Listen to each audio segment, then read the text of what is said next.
Lord, I just ask that you be with us in this meeting. Give us wisdom, God, that only can come from you. And I just ask that we conduct ourselves in a way that's pleasing to you. And God, at the same time, I just ask that you be with each person and each family that's represented in this room, Lord, that we realize that we're just sinners before you, eternal life with you through him, God. And I thank you for that gift. But right now, Lord, I just ask that you bless us, be with us, and forgive us. And we ask in Jesus' name. Amen.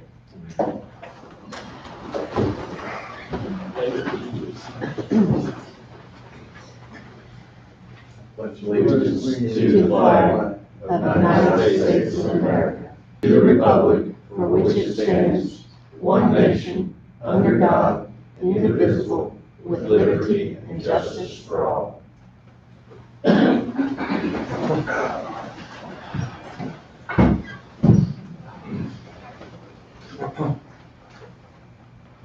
Welcome everyone to this county commissioner meeting. At this time, I'll call the meeting to order and ask for the roll call. Commissioner Hartline, Here, man. Commissioner Toller, Here. Commissioner Foster, Commissioner Miller, Here. Commissioner Lewis. Here.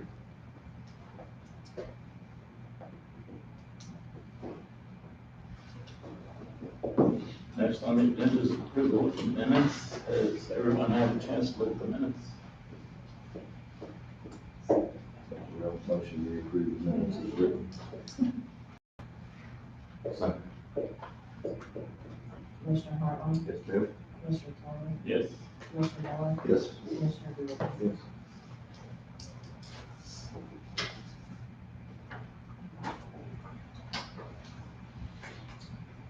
Next on the agenda is building minutes.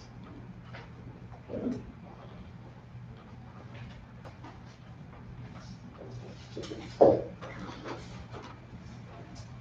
First one is for Howard Few, 0613044488B. It's for a pole barn, no subdivision or floodplain issues. It's recommended for approval. Next one, Michael Diller, 0204000661D. It's for cabins with no subdivision or floodplain issues. Recommended for approval. Next one, Michael Goodman, 0617040562. It's for a pole barn, no floodplain or subdivision issues. Recommended for approval. Next one, Tom and Nancy Caldwell, 140012237D. It's for a shed, previously subdivided area, no floodplain issues. Recommended for approval. And the next one is Howard Weaver, 0223010362. It's a new home, no subdivision or floodplain issues. Recommended for approval.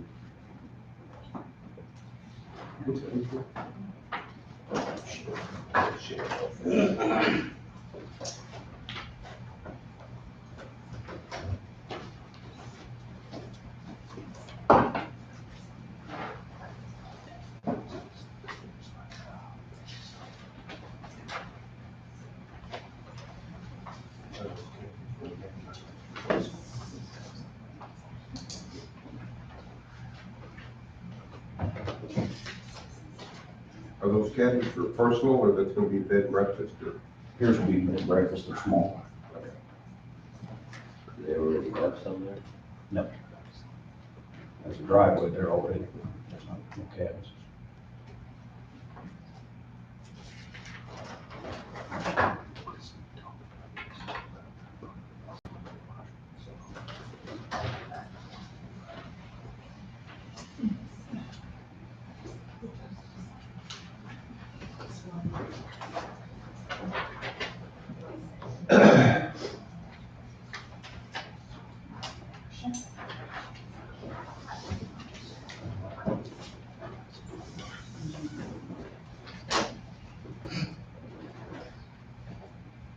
Make a motion to approve the building minutes.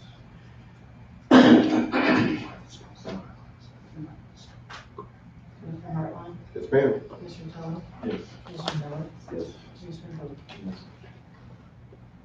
Kevin, you want to give some Yes. results? I need to read this. It's kind of self-explanatory, but it's a result of a petition and a public hearing that was held.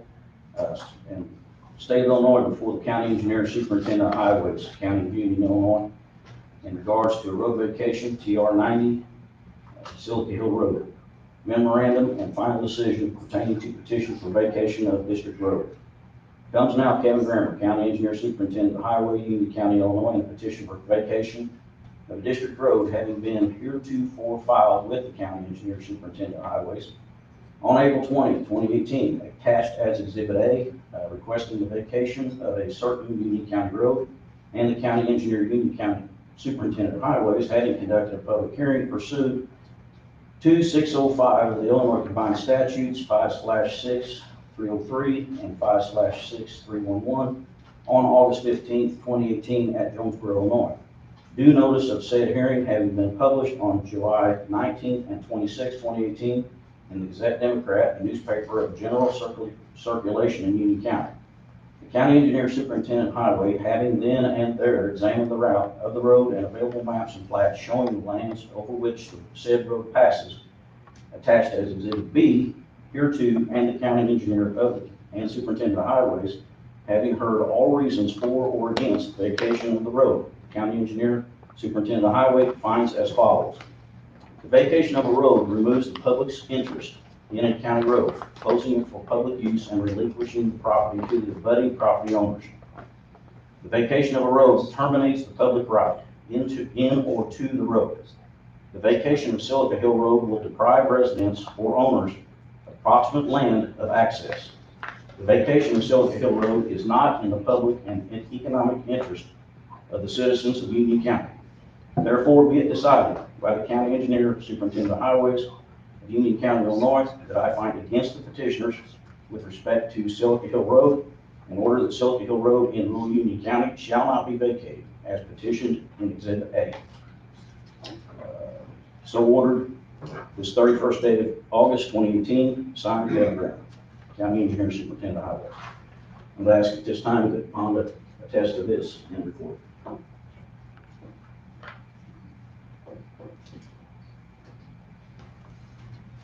That's it. Okay. And just real briefly, this is a road that you have jurisdiction over rather than the county. Correct. It's a county road.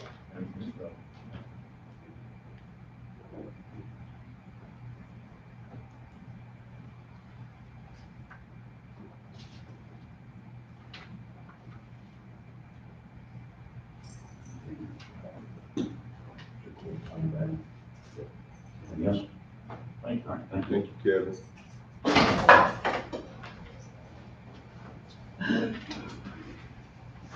Next on the agenda is county finances.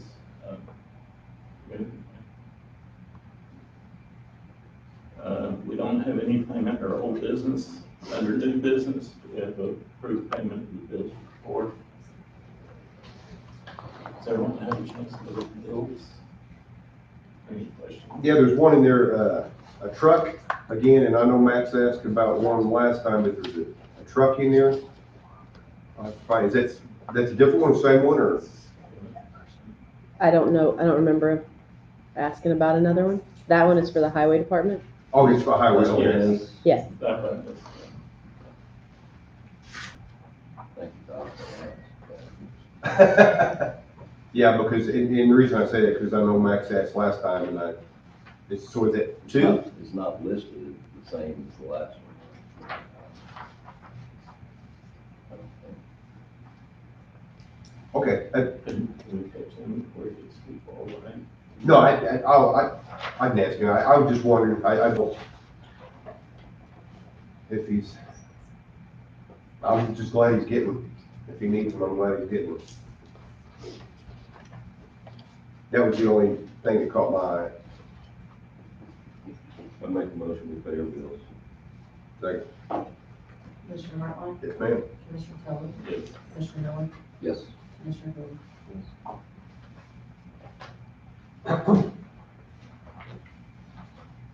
Next on the agenda is mass communication systems. Morning. Good morning, Sheriff. Does everybody have a copy of this here?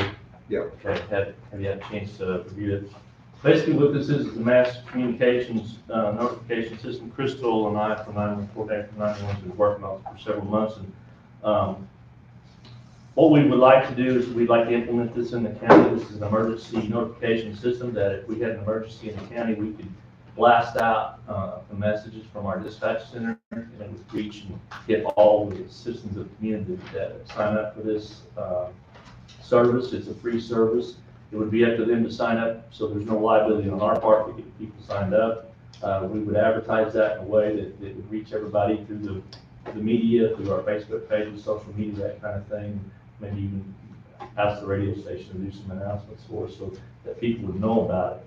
But what the neat feature is about this thing, that it does a lot of things. It not only hits the phones, but it'll hit their social media pages, it will do emails, it can send photographs, it can send images, maps, it sends all kinds of things. So if we had something that happened right here in the block of this county, we could isolate it to just this block and send messages out. We don't have to send it out to all the people. So it has a lot of neat features in that respect. It's got a mapping system on it that most of these systems that we looked at, it's an add-on. This is included in this system. And I think you'll see it on maybe page 3 there. It's got where it's highlighted an area. What it's showing you is that you can send a message right within that vicinity or that area. If you wanted to send an emergency message, say there was a gas leak or something like that, you could send it to that area. One of the other things that I like about this feature, you notice iPause. So if somebody was traveling through our community and we had some sort of emergency, they would automatically, this information would be pushed to their towers. If it's this iPause certification process where the message is sent to that. So one of the things that I want to check on, and I want to ask these folks about this, I can think of a couple of examples where this would be very important for us on the interstates and the highways where, most recently we had an escaped detainee from down in Pulaski County, and I was scrambling to try to find ways to get messages out on the interstate that don't pick anybody up. And I was in the process of calling Carbondale to get the signs out, but this would be a great way to notify those folks. Don't pick somebody up because we got an escapee. We've had that a couple of times this summer already. So in that respect, it would be great. One of the most important things I think, though, that we need to consider is for us alone, because, a couple of weeks ago when we did our active shooter training, we tested our phone systems here to notify the courthouse in an event of emergency. Our phone system is not capable of handling to dispatch or intercom all phones in the courthouse. So if there's a dedicated phone in that office that's going to get that emergency message and somebody's on that phone, they're not going to hear the message. So I think it's imperative that if we go with the system that our we ask our employees to sign up for this so they would get that notification if we had some kind of emergency in the courthouse that we had to evacuate. And likewise, even if we were able to contact all the phones in the courthouse, what about those returning to the courthouse, maybe from lunch break or something like that? So what I've done is I've reached out to different entities in the county to maybe help pay for this. I've got a commitment probably of about 10 to 12, and I would make this promise to you that we wouldn't consider doing this unless we had at least 10. The cost is about $5,000 a year to do this. So if we all shared this cost, it would be about $500 a piece. I'm committed to do it. I know 911 is. I know Grant's willing to do it for the ambulance service. We all feel this is a vital tool for us. And so if we share that cost, I think we can afford it for all the communities. I know many of the schools are interested in that because one of the great things about this thing is we can set up groups. We can set up groups we can send direct messages to administrators, superintendents of the schools, or anybody that we want to, basically. It's all in the imagination of how we want to set this thing up. So it's got a lot of versatility, and I think it would be a great thing for this community. I know the city of Anna is very interested. I just talked to the mayor about it a couple of days ago again, and he said absolutely they're on board. So I think we'll have enough interest to afford it for everybody, and I'm just asking for the board if you would kick in the chair, and if I got your blessing, then I think we can go forward with this thing. I think it sounds like a good protocol. It's absolutely, right? Especially in schools. situations like all situations. Right. When do you want to implement this? I would like to, we've been working on it for my schools in session now. I'd like to try to get rolling on it. I need to get with Angie because I think what I would do first before we said, okay, we're signing up, I want to get with the schools and get the money rolling in because one of the things I don't want monies coming in from 10 different directions. We need to put it in one pot and send a check to them. Okay, no, and I just didn't know if this was something you wanted to implement now or put it in the next budget, because I mean, I think we need to do it as soon as possible. Is there somewhere where there's money available? Because it's not going to be over $500. And Well, hopefully I'm sure- it would be less. We can come up with $500, Okay. I'm sure. No, I for one, I think it's a great idea. I don't understand it, because, as you were talking, Sheriff, is, you said to isolate it around here, and that's technology that I don't understand, I guess, of how you isolate a cell phone to An address. yeah. An address. You can do it to address, you can do it to a zip code. I mean, there's many people. Okay, and I think that's great. Something that comes to mind is a couple years ago during the fair, there was a storm rolling in. Right. And to notify everybody And it at will the do that. fair. It what's will going on. automatically do this. It's automatically tied to this system. So if the National Weather Service puts out a storm alert, it will come across the phone. I think it's a great thing. You don't even have to send that weather service No. message. It'll be linked together where a warning's issued. It'll automatically blast out to everybody that's signed up. Especially going through the training that we did a couple weeks ago on the concern of notifying, I think it's a great thing. Okay. Crystal, did I miss anything? No, I think you covered all Scott, that. I have a question for you. Sure. So like, I understand the whole, it goes off of your cell phone. So let's say I'm registered and you have my cell phone as my home address. So if you need to give a message to people that live around me, you can isolate it and send that out. What happens if, like the scenario he was giving, what happens if I'm one of the people at the fair? Does it pick up that my cell phone is now at the fair and give me that message? Or does it always isolate my cell phone to my address? It won't isolate your phone or your address unless we ask it to. I mean, because there's gonna be a different levels of messages that we give them. Because a lot of these messages, we may just be blasting the whole community with that message. And not only will it do text, but it'll do voice as well. Or So- email. if Or it's email, I mean, email. any social media, it will tag any of those like Facebook or Twitter or, whatever. It'll hit all of those kind of, message systems, so. I think maybe the question is, she's in a certain block, there's a gas leak, but she's not at home, will she still get the message? Yes, because I think what it does is it works off that cell tower that would be in that vicinity would hit those phones. I will clarify Kind of like that. 911 where you can tell, even if I'm not home, you know where I'm Yes. at. I will clarify that. Technology. That's a question we can ask, but I'm pretty sure that's the way that the system's set up to operate. And it could be that you would get two messages, if it's gonna look at your address, because when you sign up, you're gonna put in your address and everything, so it knows where you live. But then if you're hitting a different tower, you might also get a second message coming from the actual tower That'd itself. be great, yeah. I think it's a great thing. I don't understand all the technology. but- I don't either, but I just know that it's gonna be a great tool for us, Yeah. especially from our perspective, so. Say, Okay. Thank you, gentlemen, I appreciate You it. are welcome.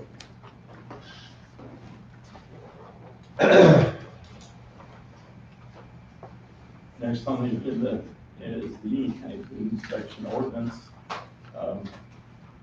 About a month ago, 77 Health Department came to us and asked us to pass this food ordinance. The state's attorney has reviewed the ordinance. Has everyone had a chance to look at it? Any questions?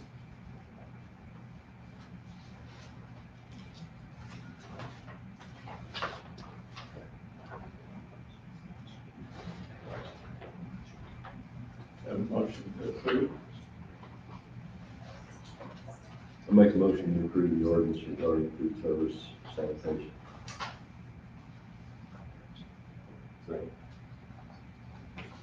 Commissioner Hartline, Yes, ma'am. Commissioner Kelly, Yes. Commissioner Miller, Yes. Commissioner Booth. Next on the agenda is approval of the Eugene County Ambulance copier contract. I'll open that up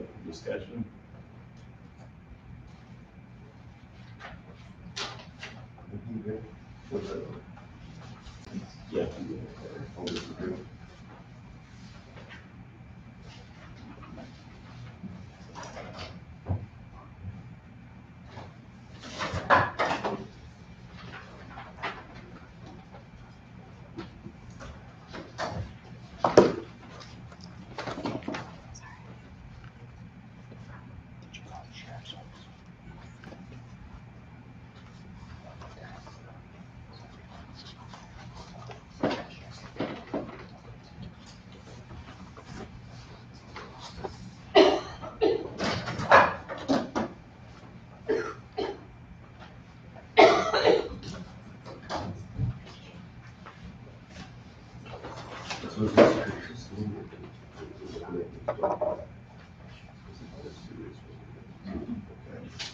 good, right? Yeah. So you have- did all the work on it, so- You have two different options on your sheet for the kind of bids that we got in. The first whole section is a 5-year lease fair market value. Which just means at the end of the lease, if you want to keep the printer, you're going to pay the fair market value of it. The second half of it is the 5-year lease with the dollar buyout. So then at the end of the 5 years, you're just, you're going to pay $1 to have the machine. The majority of the time, we do the dollar buyout leases. So that would be the bottom half of your section. We had several bids that came in on there. So if you look at them, you start with the first 3 bids are for new machines. We had 3 people bid new machines with dollar buyouts. You have the 3 totals. There's also these sheets up here if anybody wanted them. They're up here to look at with the pricing. So there's the 3 prices for the 3 different bidders for new machines, and then the next 3 machines also on that bottom half are for refurbished machines, and it's the pricing for those refurbished machines. All 5 years. Oh, sorry, the blue section is for the lease amount, so it's just their lease amount that they bid times the 60 months. The red section is for their maintenance amount, based off of a projection of 36,100 black and white copies a year and about 8,900 color copies a year. Well, my part of it was pretty cut and dry. As far as the new machine, we did it right, see. Yeah, my question is that, at the end of the 60 months is, of course, it's only a $1 buyout, so I mean, that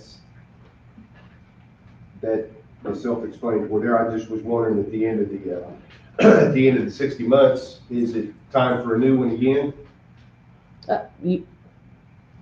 Usually, yes, it would be. If you have the dollar buyout, I assume you could pay the $1 for the machine and use it somewhere that you didn't have a machine already as a backup, and then you're probably going to need a new machine every 5 years. Copy machines get outdated, so.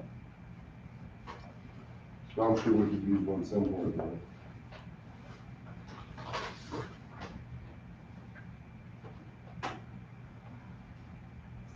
I'm just looking at, from the buyout to, if we just have the 60 month lease, that we're talking, $1,200 difference over the 60 months.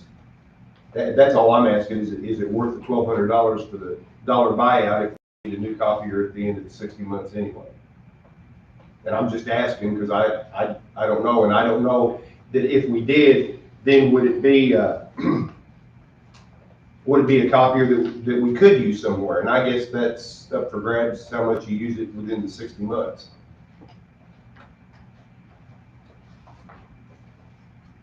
That's my only question that I'm having, is it worth the $1,200 to pay for the dollar buyout at the end of it? But I guess it's a crapshoot because you don't know what kind of shape it's going to be in at the end of the 60 months. Well, actually, it's less than 1,000. It's $829. Oh, okay, yeah, that's right. I was looking at the wrong number. Well, and that's worth it over a 5-year period if we have something that we can use again, so. Well, then I make a motion that we go with bidder A on the 60-month $1 buyout. Second. What, go ahead. Your bidder A is CDS. So, just, I don't know if you, I would assume you have to reflect that in your motion. Oh, okay.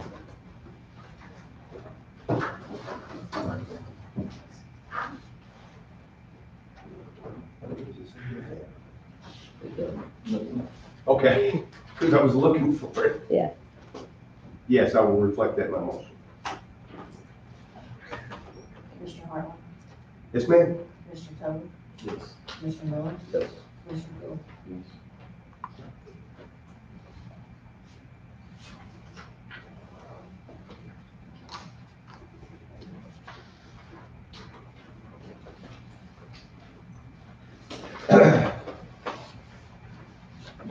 agenda is a resolution to include compensation paid under an Internal Revenue Code, section 125 plan as IMRF earnings.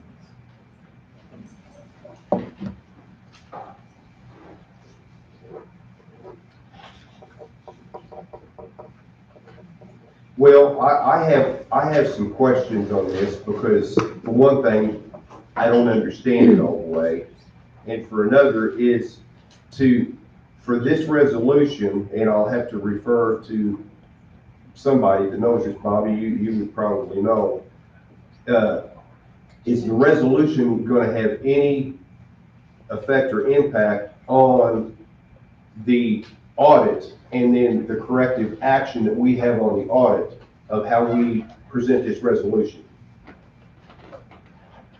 Because we have to look at the audit findings, because I think that we definitely, and we're under a timetable on when to have corrective action on our audit. But then with this, when we make this resolution, what impact is that gonna have on it? Is there a timetable set yet on the audit? Well, we have to have Or is it corrective a action? timetable set, how long they have to submit to the auditor Monday. So we need to make a decision on this today. And can you give us some input on that?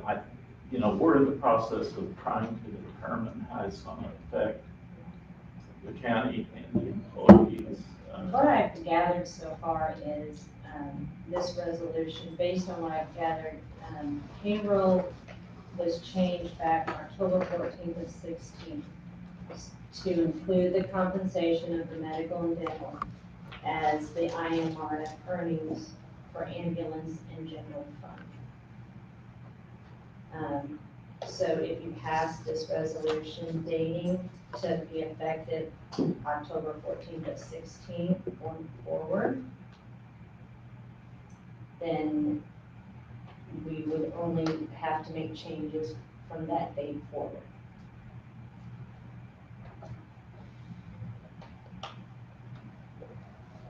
Can I briefly describe what this resolution is, just kind of an overview of what you're deciding? So what you're deciding here, this is the resolution to whether or not to include health money that is contributed to our health insurance in IMRF wages or not. So you basically have two options. Either an employee gets paid and all of their wages are reported to IMRF as IMRF wages. They pay their 4.5% and the county pays their percent off all the wages. Or you can do it where first you subtract their the wages that contribute to their health insurance, the section 125, you can subtract those and then report the net to IMRF as the wages. The way we are currently doing it is we are including those, we are using the higher number. We are not subtracting them out when we report it to IMRF. And that started in October of 16. That started in October of 16. So in order to keep doing it the way you're doing it, you would have to have passed this resolution.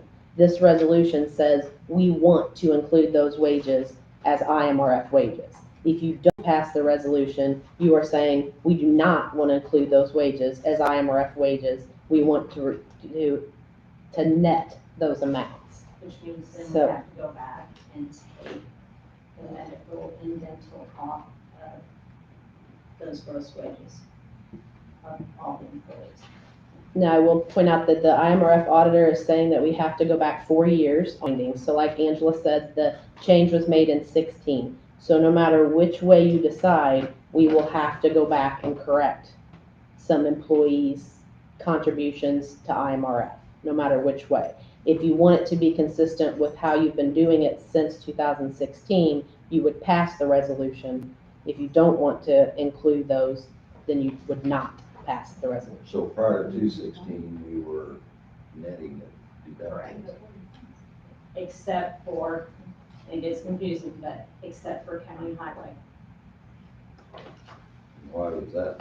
I don't know, but at least in county highway, for, and I can't explain it, but, and it was actually using gross all through 15, so But after 16, county highway is, it's okay, yeah.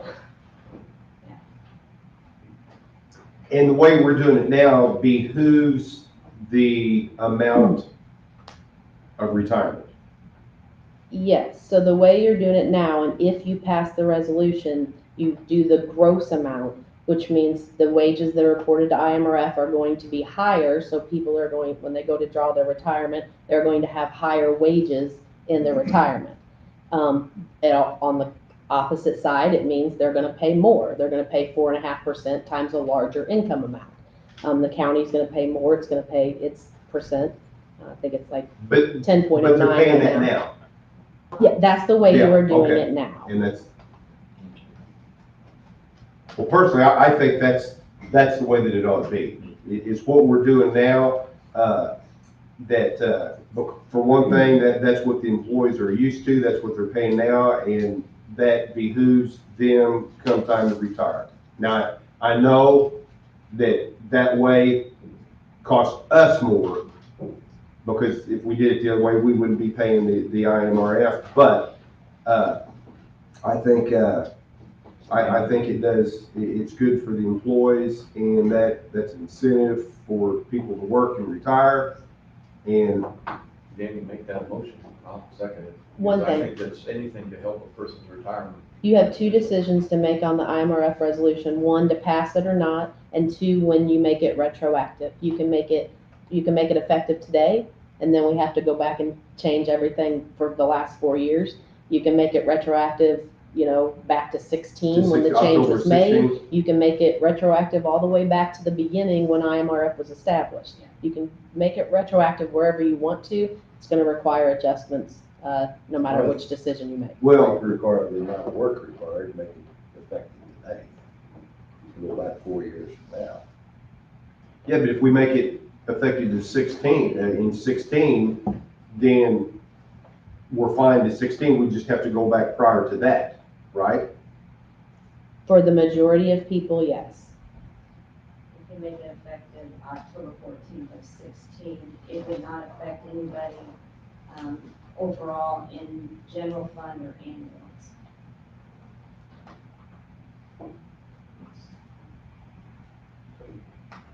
Well, that would be, in, on that particular finding. yeah, and like I say, and that's why I want to put up for discussion, because, my knee-jerk reaction, or after looking at it, would be to go to October 16. Now, Max, you said today, what, well, I thought, and maybe I misunderstood what you were saying as far as, The way you're doing it now, you started doing in October of 2016. Right. So if you make it retroactive to October 2016, then it's as if you were doing it correctly with the resolution as of October 2016. So you wouldn't have to fix those people for that period of time. But, Highway, no matter what you're. right, You're right. gonna have fresh. right, and I don't know, at glancing at it, I think there was possibly a couple other people, just a few, that were not done the same way. So there could be a few people that you will have to correct even if you make it October 2016. And Well- what's the exact date in October 2016? 14, she said. Okay. Okay, well, I make a motion then that, we approve this as effective, October 14th to 16. I'll second. Commissioner Martin, Yes, ma'am. Commissioner Tobin, Yes. Commissioner Miller, Yes. Commissioner Brooks. Okay, now with that being said, and with all these audit findings that we have, with the IMRF audit, is any, Danny, what audit are you talking about? when we got a new IMRF agent, we had an audit on our IMRF auditor came in. And we have a report on that now? Should, yeah, we do, because we have findings that we need to correct. I have a question for Tyler. this is the first I've heard of all this, so I don't know that I'm gonna be able to answer any questions. We get an audit I've report. not seen an audit. I didn't know there was an IMRF audit. This is all news to me. Okay, but I still have a question. Yeah. Are you willing to accept the question? Oh, yeah, yeah. Okay. I just want to make that clear. I don't, this is the first I've heard of this. I would like to make the audit public, Mm-hmm, but it has names in it that may need to be redacted, mm-hmm, okay? okay. And, you know, I have a copy of it here, and you're welcome to look at that. Yeah, I would presume you would probably have to redact some names, but otherwise it should be public information. It's their selection. That's what the name Yeah, is. So we those would need selected- to be redacted, but that would be relatively straightforward. I don't know if there's anything else in here that would be exempt from disclosure, but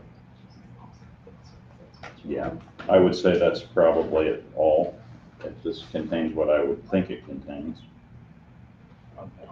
Tyler, is there a date on that audit? July 17th.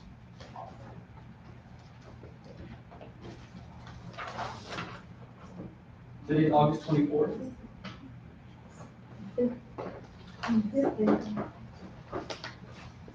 I ask a question? Yes. So the vote that you just made, does that keep it the same or does it change it? I was kind of totally confused with all Keeps it the this. same. Keeps it the same. Keeps it the same, okay. Yes, ma'am. Then I don't have a question. Okay. No, the comment that I was going to make is that when any, of course, this is just, you know, common sense, but anything that has to do with the amount of money that an employee will be either paying or getting or whatever, we need to have I think we need to have a meeting with all the employees to let them know what we're doing, what's going on, because, you know, if you get a paycheck, like you said, there's some, not all, because we're doing it, but some were not done, you know, we have to let these people know. We've got to tell them what's going on. So my suggestion would be, just like we did with Sheriff, with your training, is have a morning and an afternoon session that we have all the employees to let them know. Because what we're doing here, guys, is we had an audit that over a time period of, how long did they go back? 10 years. Okay. So, you know, whatever happened, whether it was good, bad, or whatever, we've got to relate it, or, you know, tell the employees what's going on. And the thing is some people are going to be happy with this and some people are not, because it's just the way that it was over the last 10 years. And I just think that we need to call them in and somebody jump in here if they think different, or especially Angie and Angela. You know, I just think that we need to tell. And the same way is this going to have any bearing on our retirees? Yeah. Okay. We're still, And the auditor has suggested that we collect the information on a spreadsheet, not make any individual changes per audit finding, to wait and collect all the information.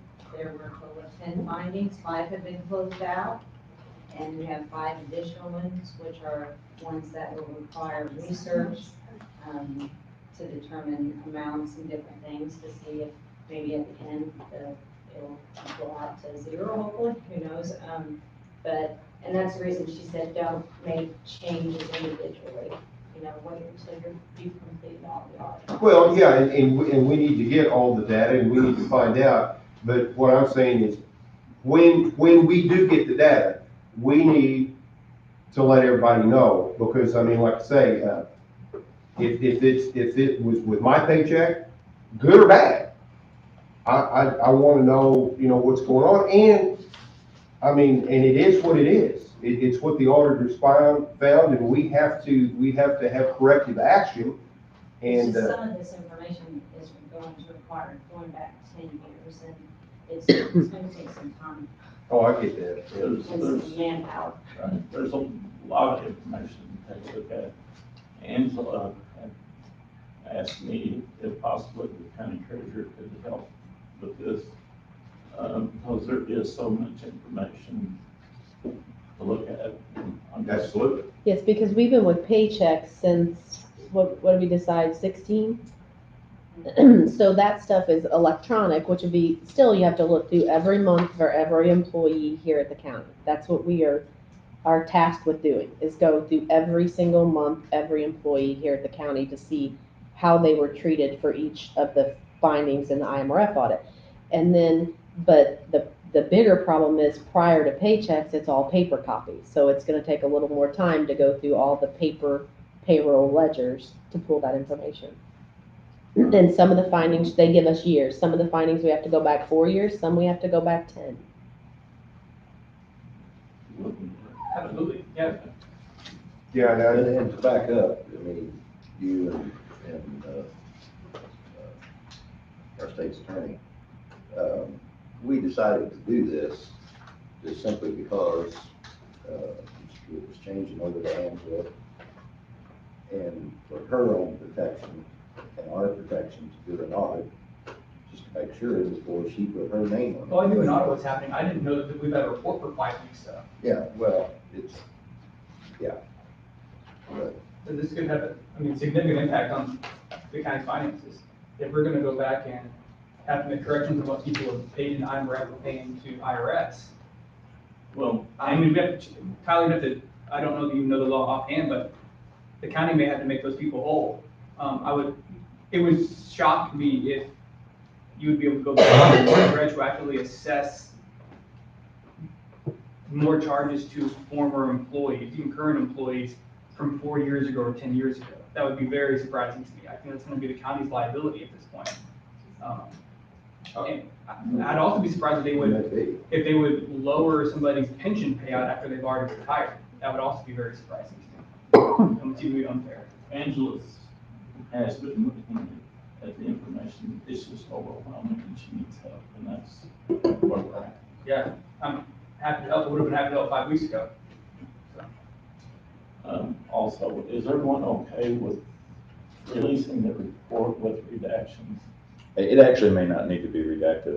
I'll just have to look at that. It won't take very long, but it may not be redacted. I'm fine either way, I mean, yeah. Well, I would rely on his judgment, but in answer to your question, Bobby, absolutely. Yeah. Yeah. In the original? Yeah, no, yeah. Yeah, did we go over that? Yeah, we go do. Yeah. I wrote that down. Any more discussion?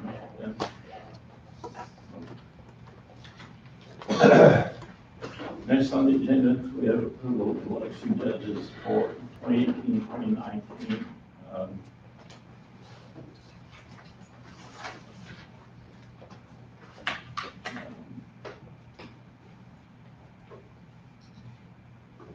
The Republican Party Chairman Stan Hunter, the Democrat Chairman Shirley Teresa Vincent has submitted election judges for our approval. This is something that's that is done every 2 years. Bonded to everybody want to do this. I know that it's very difficult to find judges. It is. Is it just four judges or five? 3 each precinct, Do what? 3 to each precinct. Used to be 5. No, that's good. So, does everyone have a chance to look at the list? Have a motion? I make a motion to approve the list. Okay, I do have a question here. If it's 3, I'm looking at this and maybe I'm just reading it wrong, but, there's a list here of, like for Anna 1, there's 2 Democrats, 2 Republicans. What 3 is it? Some of them have alternate. Okay, that's good, but it's not designated on here, that's just whatever. If they turn in an alternate, we put one. Okay, good, that's fine. My math wasn't working. I can go to 3. Commissioner Martin? Yes, ma'am. Commissioner Tillman? Yes. Commissioner Miller, Yes. Commissioner Bowe. Yes. Next on the agenda is termination of participation in joint self-insurance association intergovernmental cooperation agreement. It is the insurance committee's recommendation that we stay with the trust agreement that we have at this time, so no action needs to be taken on that. It will continue as it is.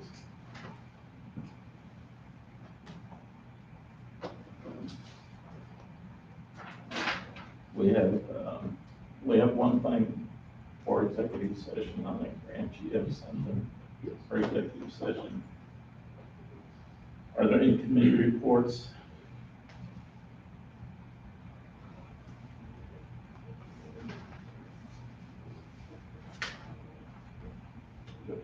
Okay. I had a Southern Five meeting. Just quickly, Sherry did attend that too. Well, Pat Brundtland was also there representing Compton, so Union County was fairly well represented.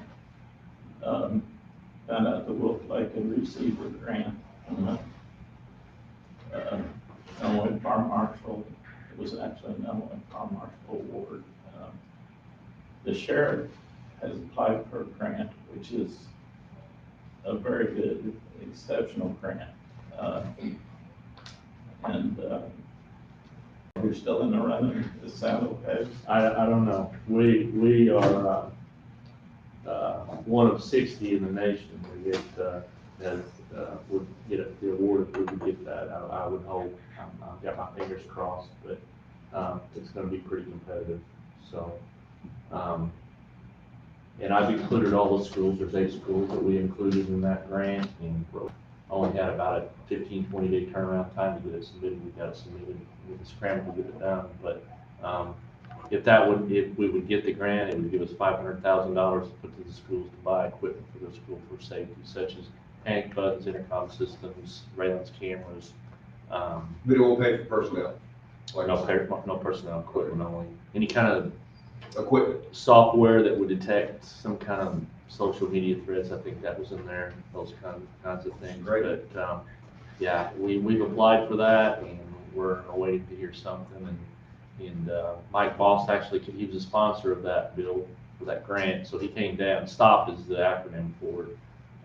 But he came down and toured junior high, so I don't know if that's good news or not, but he came down, so we just have, When will we know on this, Scott?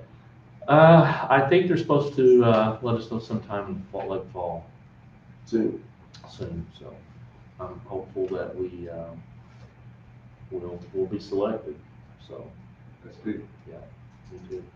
Are you seeing or hearing anything out there as far as personnel though, as far as anything runway, as far as grants or money? You know, I'm not yet. I've not really heard any. I know there's some, like right now, Shawnee School is, they found money in their budget, and they're hiring our guys off duty to go down there, and they spend 4 or 5 hours a day through the week, and that's a great thing. But that's my dream, that we would get some money where we could just put police officers in the schools. That's my dream. I hope at some point that we'll get grants or legislation will pass the bill that will give us the opportunity to do that, give it to the schools or the county, whoever. But A couple more shootings for the year. unfortunately, that's probably what will happen next. But you talked about grants too. I just wanted to mention, we completed our SORNA grant for our live scan, and all that submission has been made. We're just awaiting to be reimbursed for that. We got almost a $19,000 grant for the live scan machine for the sex offenders, so we can use that for reporting to BFI and also to the state police. So that's installed. It's operational downstairs right now. So we should be getting a check for that here in a couple weeks. Scott, you guys apply to be a vendor for concealed carry? Yes.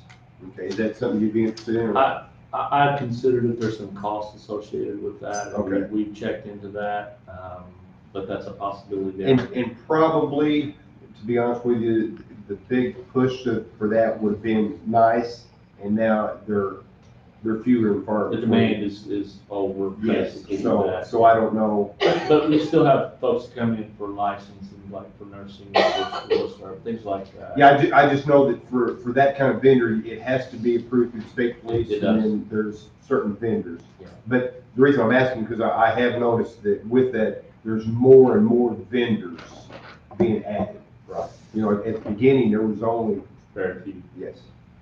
yes. And the thing about it now too, the big push is over, so your live scan is optional. You don't have to do that, so more people are opted not to do it, because, you know, at the beginning, it was for time, you know, to We get just your. allow the cards. Yeah. Yeah. I'm surprised. I'm Yeah, surprised. no, they the don't stick with live scan is optional. Surprised they don't make that a mandatory thing. Oh, and, you know, so, by going to the meeting, I noticed that Scott's very active in trying to come up with grant opportunities. Southern Five is there to help anyone, if any office holder knows of anything through their association, or would even call Southern Five to check, they will help. And, in this day and time, you know, grants are nice. They help with the budget, so. Also had a meeting with Shawnee Development. Bobby, you mentioned Southern Five, and I got a letter from them last week. There's been change to grant reporting requirements, and audits have to be done in a much tighter timeframe, and we've had trouble with that, at least 2 of the last 3 years. Yeah. So just, so we're all aware of it, there's gonna be no extensions on the 6 or 9 month deadline, so. You're absolutely right, I did read that, so. I want to make sure everybody's aware of that, Yes. we're all diligent. Okay. Yes. Also, Shawnee Development meeting, LIHEAP, which is energy assistance, will be available for seniors, October the 1st, that's energy assistance for seniors. Everyone else is eligible, and of course, it's subject to income requirements, but on December the 1st, 2 grants have been received to fund that. The food pantry, from what I understand, there was 9,200 pounds of food delivered. William, I know you said people were lined up like at 7:30 in the morning. We had, 8 people stand outside the work. We passed out 35 in the first half hour. And we had a good crew, or, you know, I think there were 7 or 8 of us and loaded it in about 45 minutes. Yeah. Got it where it needed to go. Also, I did talk to Paula, and she said that usually through the summer months, it kind of slides off, but this summer, the demand's still there. And, you know, they're serving a lot of people.